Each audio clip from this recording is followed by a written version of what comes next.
Esta história me contou minha avó quando eu era apenas uma criança.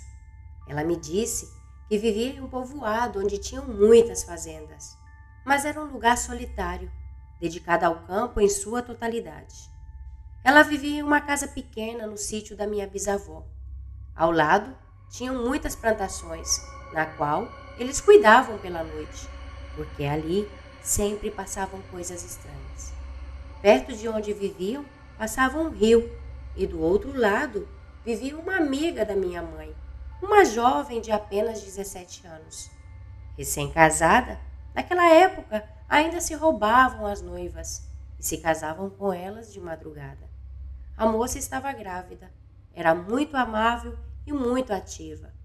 Trabalhava em casa todos os dias, limpando e muitas vezes fazendo pão. Minha bisavó levava minha avó com ela e ficavam horas ajudando e conversando com a moça.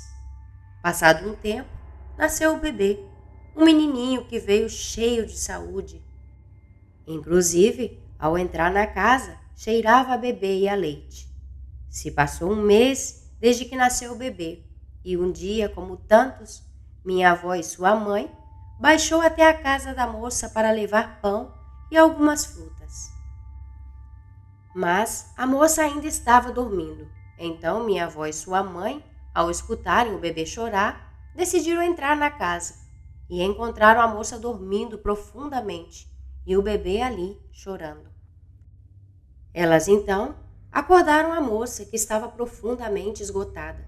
A moça se levantou da cama e minha bisavó então perguntou o que tinha acontecido. A moça sempre levanta cedo? Na qual a moça respondeu: ultimamente eu me sinto muito cansada. Cada vez que dou de mamar ao bebê, acabo caindo em um sono profundo. E assim foram passando os dias e aquela moça se via cada dia mais demacrada. Mas o problema maior não era esse. O bebê, apesar de comer tanto, estava muito magrinho e começou a adoecer. O bebê não parava de chorar. O esposo, muito preocupado, um dia não foi trabalhar. Ficou em casa para cuidar à sua esposa e ao bebê recém-nascido. Pela manhã, ele se levantou como sempre e foi dar de comer aos animais. E quando estava cortando a madeira com seu machado, ouviu que seu filho começou a chorar. E em seguida, escutou a voz da sua esposa acalmando o bebê. Em seguida, houve um silêncio. Então, o esposo seguiu partindo a lenha. Passando um tempo, escutou cair a jarra de água que sua esposa tinha ao lado da cama. Se preocupou e foi ver se sua esposa precisava de ajuda. E o que encontrou foi algo que gelou o seu sangue. Havia uma cobra enorme enrolada na cama, chupando o leite do peito da sua esposa, enquanto ela dormia. A esposa parecia sedada com o veneno. Com a ponta do rabo, tapava a boca do bebê para que ele não chorasse. O esposo, assustado, saiu de fininho para que a cobra não notasse a sua presença. Ele saiu para fora, pegou o seu machado e voltou a entrar na casa.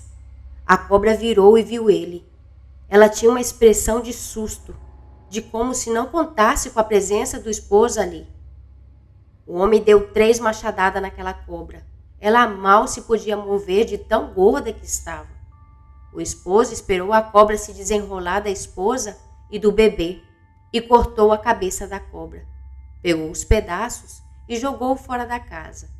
Com querosene e um pouco de lenha, ateou fogo naquela víbora. No dia seguinte, minha avó e minha bisavó foram ver como estava a moça e o bebê. E a história que escutaram deixaram elas aterrorizadas. O rapaz, ainda muito assustado, contou tudo o que tinha acontecido para minha bisavó e levou ela para mostrar as cinzas da cobra que ele tinha queimado. Mas, no lugar de achar restos da cobra, achou restos humanos. O rapaz ficou desesperado e minha bisavó acalmou ele dizendo: provavelmente você matou uma bruxa. Elas têm o poder de se transformar em animais. Minha bisavó desde pequena, escutou histórias de criaturas que se escondem no rio e não têm boas intenções com os demais.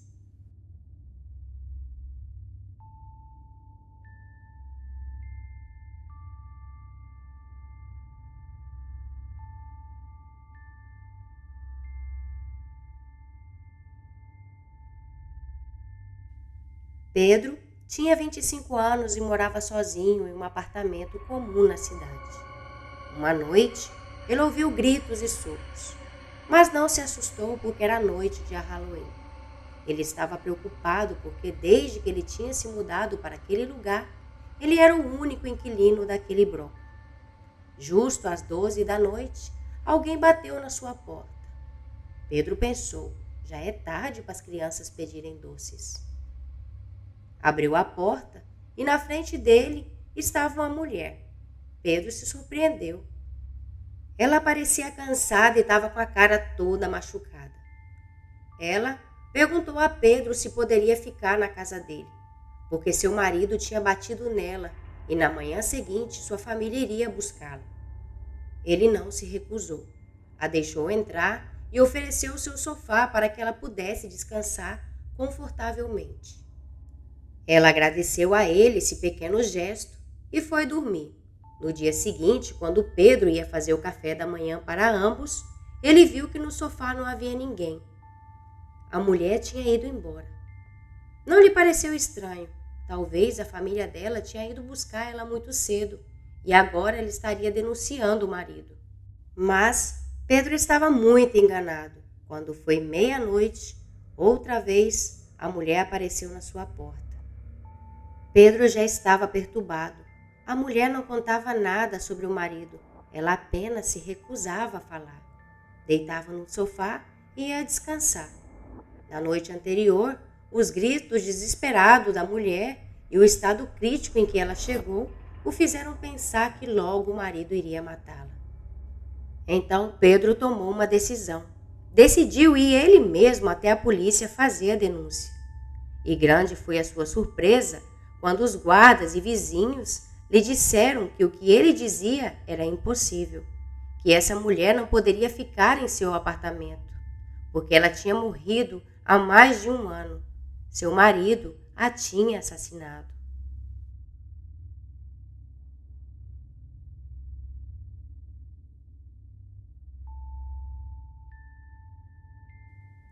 Acho que todos ouvimos a lenda sobre Bloody Mary. Na verdade, tem até um filme sobre isso. A lenda urbana conta que se você ficar em frente a um espelho e dizer 3 vezes Bloody Mary, Bloody Mary, Bloody Mary, ela aparece para você. Em algumas partes do norte do México, o Halloween é celebrado com mais intensidade do que o Dia dos Mortos. Eu sei, é uma bobagem, mas na verdade a gente gosta. Estava se aproximando o Halloween e as escolas se organizavam para fazer uma festa em um jardim. Haveria música ao vivo, comida e, claro, um concurso de fantasias. Obviamente, a ideia era ganhar dinheiro com isso. Mas um dos meus amigos propôs fazer o desafio da Bloody Mary e gravar um vídeo. Eu daria um toque especial esta noite. O escolhido fui eu e aceitei com hesitação. Fomos até um dos banheiros e gravamos o desafio. Depois disso, cada um foi cumprir com as suas obrigações dentro da organização da festa. Eu tinha que estar na entrada coletando os ingressos. De repente, vi uma garota com uma fantasia um tanto peculiar. Era bem real. Roupas sujas, cabelo desgrenhado e uma maquiagem bem surreal. Na verdade, ela era uma boa competidora. Depois de um tempo, reparei que ela saiu e vi ela do outro lado da rua, debaixo de uma lâmpada. Parecia estar esperando por alguém. Eu não me importei com isso. Pouco a pouco o lugar ficou cheio e eu já não conseguia pegar a entrada de todo mundo.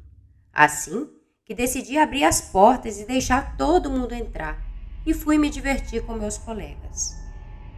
De repente, vi entrar aquela garota que se dirigiu rumo aos banheiros. E uma amiga disse: "Cuidado com aquela garota, Ela certamente será uma das vencedoras. Bom, eu disse que necessitava ir ao banheiro, mas na verdade eu queria mesmo era ver a fantasia mais de perto daquela garota. Quando eu entrei no banheiro, ali não havia ninguém.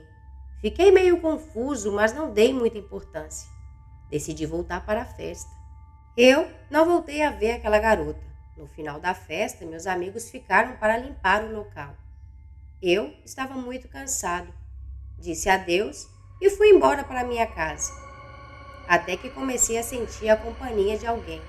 Eu me girava para trás, mas não via ninguém. Comecei a apressar o passo até que escutei um barulho de trás de mim. Então me girei para trás e novamente não tinha nada. Quando voltei a olhar para frente, lá estava aquela garota. Disse: "Você está procurando por mim?" A garota disse com voz distorcida e bastante espectral. Eu não sabia o que dizer, estava em choque. E a única solução a isso foi fechar os meus olhos e desejar que esse pesadelo acabasse. Quando finalmente abri meus olhos, estava completamente sozinho no meio da rua, chorando de desespero. Essa foi a última vez que concordei em fazer desafios para ganhar dinheiro.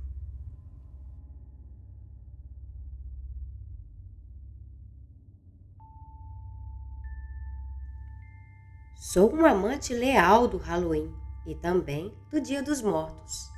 Desde criança sou apaixonado por tudo relacionado a isso. Por isso, quando me mudei para os Estados Unidos, sabia que tinha vindo a um lugar perfeito para desfrutar sem que as pessoas me vissem como um esquisitão. Comecei a trabalhar e ali conheci a minha namorada. Ela era americana.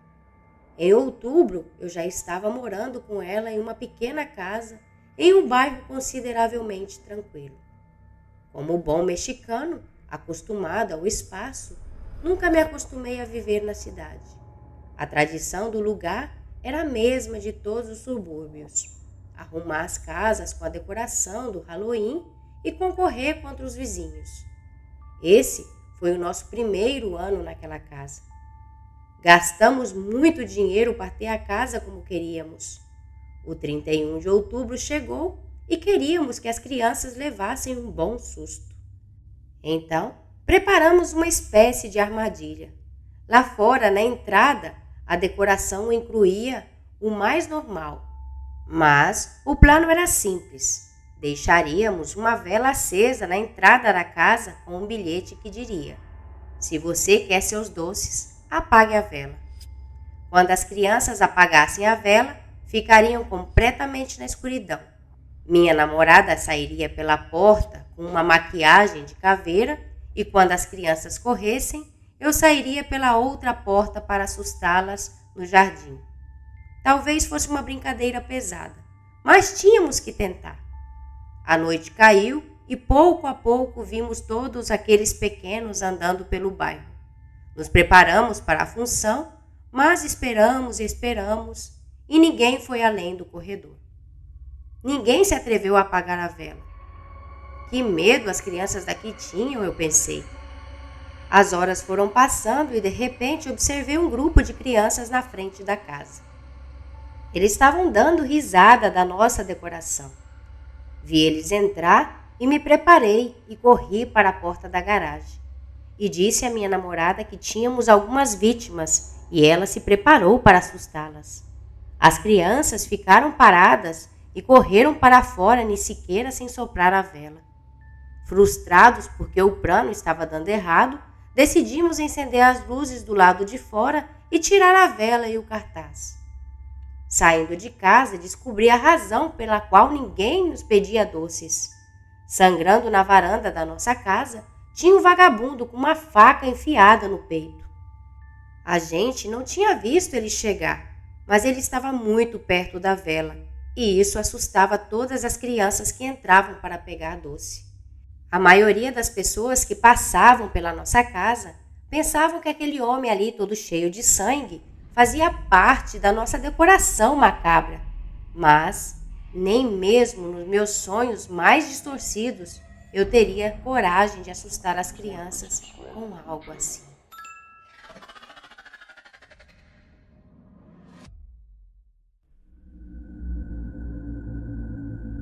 Oi, galera, eu sou a Nina Rosa, do canal Arquivo 83. Muito obrigado por estarem aqui. Se vocês chegaram aqui de paraquedas e não são inscritos, convido vocês a se inscreverem, a deixarem um like, que me ajuda bastante.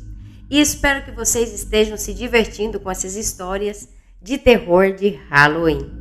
Uma boa semana a todos, um beijo e até a próxima.